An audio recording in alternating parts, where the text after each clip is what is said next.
बिस्मिल्लाहिर्रहमानिर्रहीम। अस्सलाम वालेकुम। मैं हूं Nabeel Tariq but point of view Facebook और यूट्यूब चैनल से।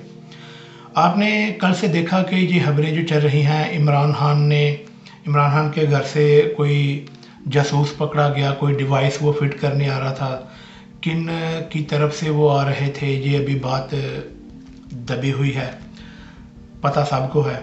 इसके अलावा क्या मामला चल रहे हैं मुल्क के सियासत के, ये जो इलेक्शन आ रहा है जुलाई में ज़िमनी पंजाब में, इसके क्या मुहर्रकात हैं, आपको बताया पिछली वीडियो में कि ये कितने ज़रूरी हैं हम आवाम के लिए। आज हमने बात करनी है उन चीज़ों पे जो चीज़ों पे लोग बात नहीं कर रहे, या जो चीज़ें सामने नहीं आ रही, कहानी का दूसरा रुख, तस्वीर का दूसरा रुख आज आपको हम दिखाते हैं। कितने कर्जे किस दौर में लिए, किसने लिए, उनकी शराइत क्या हैं, उनके लिए क्या चीज़ गिरवी रखी गई, कैसे वो कर्जे मिले। ये जो कुछ दिन पहले कर्जा मिला चाइना से, ये कर्जा नहीं था, ये किसी आम बैंक से लिया। ये भी आपने देखी होगी काफ़ी वीडियोस में। इमरान रियाज खान ने भी इसके बारे में बड़ी तफसील से बताया कि वो एक आम बैंक से कर्जा लिया गया, वो आप भी जाके ले सकते हैं, मैं भी जाके ले सकता हूँ, उसमें कोई ऐसा इशू नहीं है।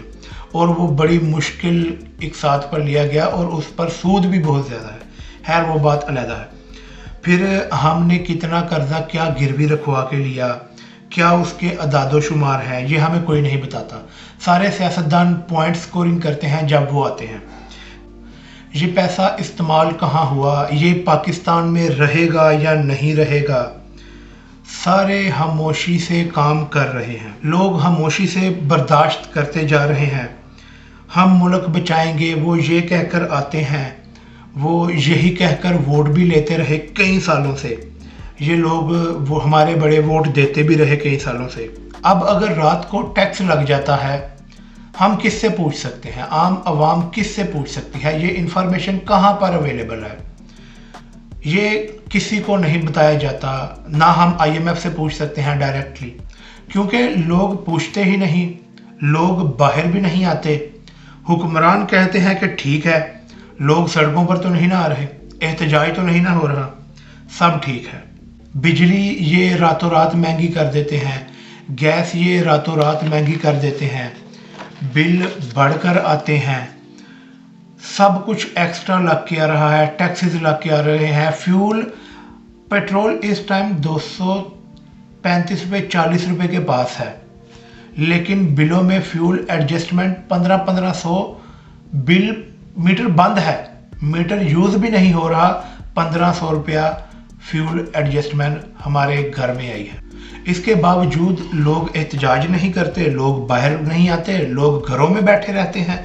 अभी एक सवाल मेरे ज़हन में कुछ दिनों से चल रहा था, ये पिछला जो जलसा हुआ सारे शहरों में हुआ जो इमरान खान ने किया, सियालकोट में हम निकले और उसमें अवाम तकरीबन थी कोई, उस टाइम पे जब इमरान खान का इजलास शुरू हुआ, कोई 500,000 के पास।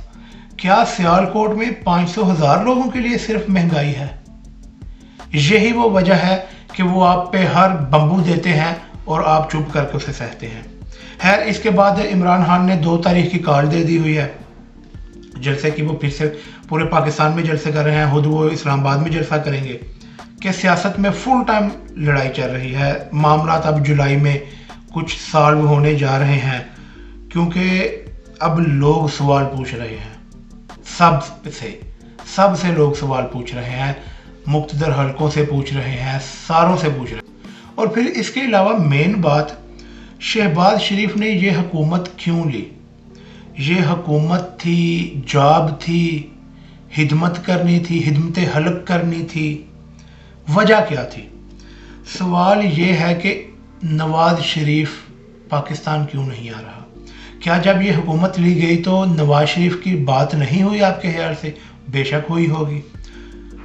नवाज शरीफ टीवी पर भी नहीं आ रहा, कोई खिताब भी नहीं कर रहा। इमरान खान हर हफ्ते खिताब कोई ना कोई कर रहा है, नवाज शरीफ खिताब नहीं कर रहा। क्या मुस्लिम लीग नून का वोट बैंक नवाज शरीफ का नहीं?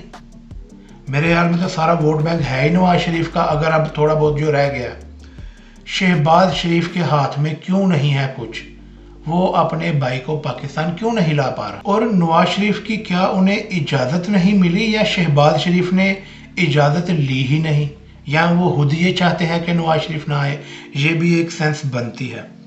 फिर इसके अलावा शहबाज शरीफ इक़दामात भी कर रहे हैं, लेकिन उनका ग्राउंड पर कोई नज़र नहीं आ रहा।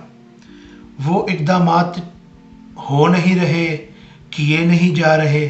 चले, गवर्नर पंजाब की तो समझ आती है कि वो पंजाब में नहीं लग रहा, वहाँ यहाँ पर लोटे निकल आए, वो मुनहरिफ हो गए, उनके केसेस वगैरह चल रहे हैं, 2 हाउस बन गए हुए हैं। ठीक है, गवर्नर पंजाब की समझ आती है, वो नहीं लग रहा। गवर्नर सिंध का क्या मसला है? सिंध में तो पीपल पार्टी की हुकूमत है, स्पीकर भी आपका अपना है, हुकूमत में मुराद अली शाह है। शहबाज शरीफ कुछ दिन पहले वहाँ पर गए भी, उन्होंने वहाँ का दौरा भी किया प्राइवेट जेट में, MQM से मिले। वहाँ पर नसीम जलील क्यों नहीं गवर्नर लग रही? गवर्नर सिंध का इशू क्या है? या फिलहाल इन्हें इजाज़त नहीं मिल रही, इनको काम नहीं करने दिया जा रहा, और अगर नहीं करने दिया जा रहा तो क्यों नहीं करने दिया जा रहा? KPK में चले बात चल रही है, वो आजकल में उसका कोई फैसला आ जाएगा। सिंध में क्या है? ये कल परसों 9-0 पर भी गए, सबसे मिले, MQM से भी मिले, तस्वीरें भी सामने आई। वहाँ पर तो कोई परवेज़ लाई नहीं है, वहाँ पर कोई PTI का भी कोई सीन नहीं है। सिंध असम्बली आपकी, सिंध स्पीकर आपका, वज़ीर आला सिंध आपका, वज़ीर आज़म आपका, बल्कि इम्पोर्टेड अमेरिका का। तो क्यों नहीं ये लग रहा? नैब का चेयरमैन नहीं लग रहा, नैब का ऑर्डिनेंस PTI ने चैलेंज कर दिया है, वो इशू नहीं है। सिंध ये नैब का अब चेयरमैन क्यों नहीं लग रहा? ये काम क्यों नहीं हो रहे? ये क्या चीज़ें आपको समझ नहीं आ रही? अगर इन्हें गवर्नमेंट में लाया गया है तो किस लिए लाया गया है अगर इन्हें काम नहीं करने दिए जाते? क्या पाकिस्तान को ये अंधेरों में धकेलने के लिए इस गवर्नमेंट को लाया गया है? चले, अगर ले भी आए हैं तो काम तो करने दें उन्हें। काम नहीं अब करने दिए जा रहे, हर चीज़ महंगी हो रही है। क्या इनका एम ये चीज़ें महंगी करना था? ये कुछ सवाल हैं जो मेरे जहन में थे, मैंने सोचा आपसे इनको डिस्कस करते हैं, आप तक भी ये चीज़ें पहुंचाई जाएं। तो आज की वीडियो के लिए इतना ही। हमारे channel point of view Facebook और पॉइंट ऑफ व्यू यूट्यूब को लाइक करें, सब्सक्राइब करें। मुझे इजाज़त दीजिए। अस्सलाम वालेकुम।